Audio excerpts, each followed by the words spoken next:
Hello everyone. In this video I'm going to take a look at a few WSJT-X settings that I didn't give a lot of detail about in the first video, and in a couple of cases of things that I decided to leave over for a second video. The first thing I'm going to look at is the waterfall and why I've set it the way I have. Unlike FT8, where you're going to be receiving signals all the way through the audio spectrum here, this is very unlikely to be the case on Q65. Unless you're a DXpedition or a big contest station, you're likely to be receiving just one signal at a time. That's certainly the case for me. So my initial settings were bins per pixel equals 3, and I had start set at 200. And that gives a frequency range from 200 Hz up to about 2800 Hz. And that's fine for FT8 because there's going to be a lot of signals there when the band is busy. But so for 77's EME, I'm likely just to see the one signal, and I want to make my waterfall so it has the best chance of seeing that signal. Hence, by setting bins per pixel to 2, that reduces this here already from 200 down to about 1900, and I'll set 700 Hz start frequency, and I've now got a range of 700 to 2400 and nearly to 2500. So everything I'm going to receive is likely to be inside that frequency range. So I'm not going to need any more range than that. So that's the reason I set those up. There is one more thing to go through here, and that is a reference spectrum, but I certainly will make that the subject of a completely separate video. The other thing I didn't really give a lot of mention to is frequency tolerance. So I have frequency tolerance set at 50, and you can see that here on the waterfall. It's between these two lines here, and WSJT-X will first of all attempt to decode a signal between these two marks here. So that is where the app originally first looks for a Q65 signal. If it doesn't find one there, then it looks at the rest of the spectrum to see if it can find a Q65 signal.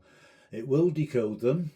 They will sometimes be weaker than you would get if they are inside this green line, and I'll show you an example of that and a way to get the signal back at its proper signal strength. So I'm going to open a file with a QSO I had with HANS OE3JPC a few days ago, and if I open the first file, you'll notice this does take a little bit longer than normal to open.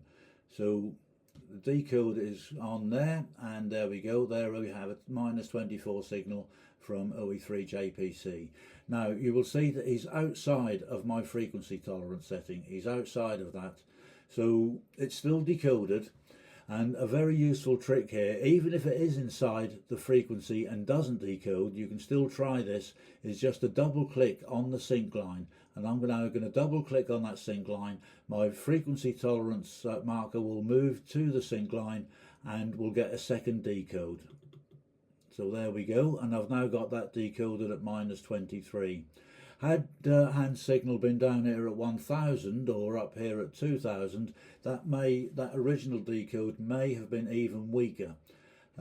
So clicking on that line can make a lot of difference, and it can make the difference between having a decode and not having a decode on a weak signal. There is another setting in the general preferences that I don't use, but it is an option: single decode. Now I'm told that under some circumstances this can make the decoder more sensitive and improve the chances of a decode. I've never really used it, and so I can't honestly say if it does make any difference or not. But what will happen now is that WSJT-X is only going to look inside this frequency range here for a decode. So if you use single decode, you might be better off setting a frequency tolerance of say 200, but for now I'm going to leave this at 50, erase that QSO there, and I'm going to rerun the QSO.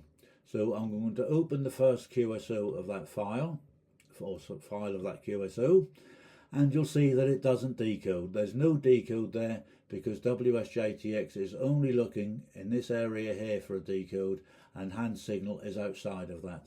So what I'm going to do now is click on the hands frequency again, and you'll see that this time it will decode. So there's the -23 decode again, because I've now moved my frequency tolerance and done a second decode on that signal. By the way, when opening these sample files, after you've opened the first one, to open subsequent files, make sure the WSJT-X window is selected, not the waterfall. It won't work on that. It must be the WSJT-X window, and then press F6. And then you'll get all your subsequent decodes. Yep, and there's Hans calling CQ again, and a nice decode at -24. So that's just a couple of WSJT-X settings. Say I don't use single decode. I think the recommendation is to leave it off, but that is another option you have there. Now I'll go to the menu now that so many people seem to forget exists in WSJT-X, and that is the help menu. Yep, and there is a really useful guide here, the quick start guide to Q65, which I'm now going to open. So this gives a lot more detail on how Q65 works. It's quite an interesting read, and shows you the detail of what such an incredible mode this can be. Ignore these links about the sample files.